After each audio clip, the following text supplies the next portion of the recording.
En este video hablaremos de cómo poder hacer la descomposición en factores primos de un número o de la factorización de un número. Para ello necesitamos ver qué son los números primos. Entonces, un número es primo si solamente tiene dos divisores y es el uno y el mismo. Entonces tengo el 13, los divisores del número 13 son el 1 y el 13, no tiene más divisores, entonces puedo afirmar que el 13 es un número primo. El número 2 solamente tiene los divisores 1 y 2, entonces es un número primo, haciendo la salvedad que este número 2, que es un número que sabemos que es par, es el único número par que es primo. Todos los demás pares son números que no son primos, que es lo que vamos a conocer como números compuestos.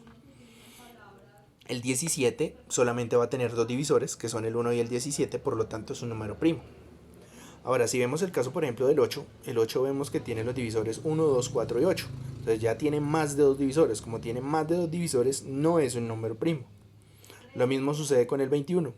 El 21 tiene los divisores 1, 3, 7 y 21, es decir, tiene más de dos, entonces tampoco es un número primo. Y el número 1 solamente tiene un divisor, que es el 1, pues tampoco es un número primo.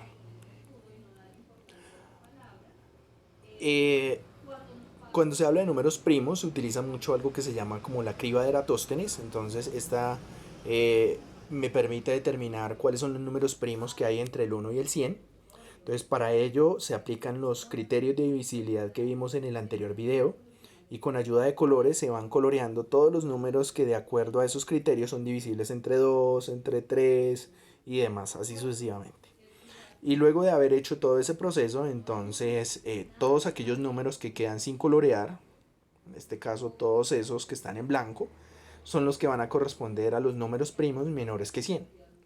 Hago la salvedad que el número 1 no es un número primo, ni tampoco va a ser un número compuesto, ya vamos a ver por qué.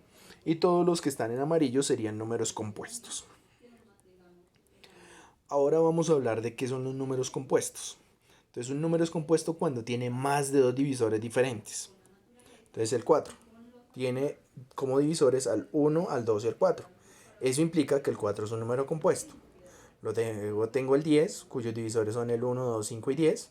Entonces también es un número compuesto porque tiene más de dos divisores. Y tengo el 20, entonces en el caso del 20 tiene los divisores 1, 2, 4, 5, 10 y 20. Tiene más de dos divisores, entonces también es compuesto. El 3 solamente tiene dos divisores, entonces no es un número compuesto. Ya dijimos que el 3 es un número primo porque solamente tiene dos divisores. El 11 tiene dos divisores nada más, que son el 1 y el 11, entonces tampoco es compuesto, también sería primo porque tiene dos. Y volvemos a tener el caso del 1 que tiene solamente uno, entonces él tampoco sería compuesto. Es por eso que el número 1 no es ni primo ni compuesto. Ya teniendo claro qué es un número primo y qué es un número compuesto, podemos hablar de la factorización de un número o descomposición en factores primos. Entonces significa expresar dicho número como un producto de números primos. Entonces hay que tener muy en cuenta esta frase acá, y es que esa descomposición solamente se puede hacer por números primos, es decir, que los números que van a aparecer a la derecha de esa descomposición factorial no pueden ser números compuestos, es decir, yo no puedo afirmar que como el 20 yo lo puedo dividir entre 4, entonces hago allá, saco cuarta, no. ¿Por qué? Porque solamente es válido con números primos. Entonces para ello vamos a utilizar como ejemplo el número 420. Entonces para hacer la descomposición del 420, entonces sabemos que como termina en 0, el primer criterio de divisibilidad es por 2. Entonces como termina en 0 lo puedo dividir entre 2. Como lo puedo dividir entre 2, entonces yo lo que hago es que 420 lo voy a dividir entre 2. Entonces yo hago la división y esa división me da 210. Ese 210 es el que voy a colocar aquí abajo del 420. Ya me olvido del 420 y ahora voy a aplicarlo con el 210. Como ese 210 termina en 0, también lo puedo dividir entre 2. Entonces le aplico mitad. Entonces, ¿qué implica eso? Que el 210 lo voy a dividir entre 2. Cuando yo haga esa división pues me da 105.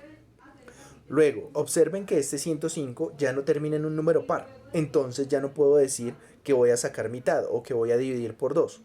El siguiente criterio de divisibilidad sería entre 3. ¿Por qué? Porque el siguiente número primo al 2 es el 3. Entonces voy a mirar si 105 se puede dividir entre 3. Entonces sumo sus cifras. 1 más 0 más 5 me da 6. ¿El 6 está en la tabla del 3? Sí. Entonces por tanto ese número 105 se puede dividir entre 3. Hago la división y 105 dividido 3 me va a dar como resultado 35. Miro si 35 se puede de nuevo dividir entre 3. 3 más 5 me da 8. El 8 no está en la tabla del 3. El siguiente número primo después del 3 es el 5. Entonces voy a mirar si ese número se puede dividir por 5.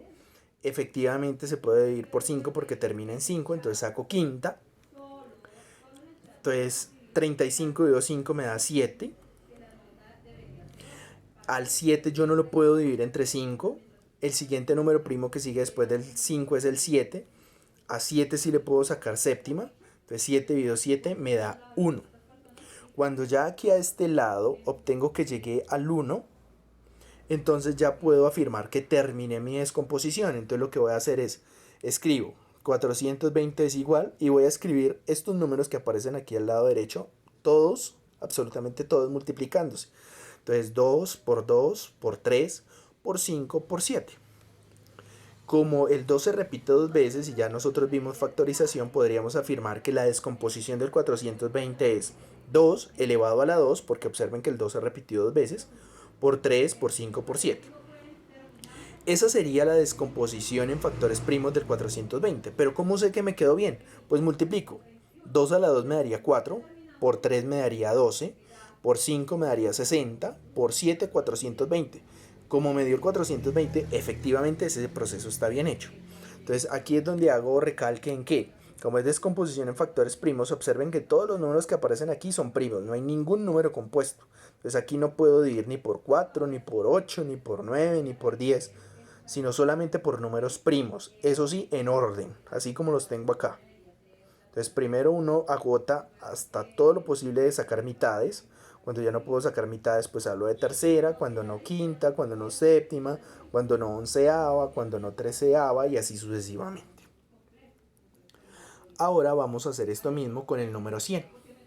Entonces voy a hacer la descomposición del 100. Entonces como el 100 termina en 0, pues puedo dividir por el primer primo que es el 2.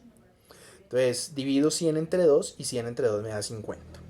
50 termina en 0, entonces también puedo seguir dividiendo por 2. Entonces al dividir 50 entre 2 me da como resultado 25.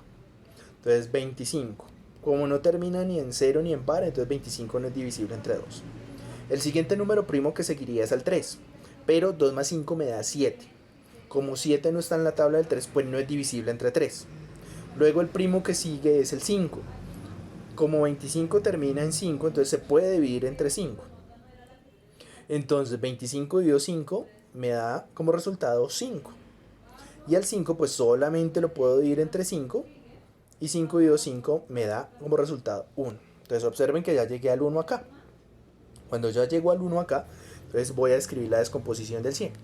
Entonces 100 es 2 por 2 por 5 por 5. Como el 2 se repite dos veces, pues puedo afirmar que es 2 a la 2. Y como el 5 se repite dos veces, pues puedo afirmar que es 5 a la 2. Y esa sería la descomposición en factores primos del 100. Corroboro, entonces 2 a la 2 me daría 4, por 5 a la 2 que es 25, 4 por 25 me da 100. Efectivamente me quedó bien el proceso. Esa es la manera en que yo puedo determinar la descomposición en factores primos de un número. Esto pues va a ser un proceso muy fundamental para los siguientes videos donde hablaremos de mínimo común múltiplo y máximo común divisor.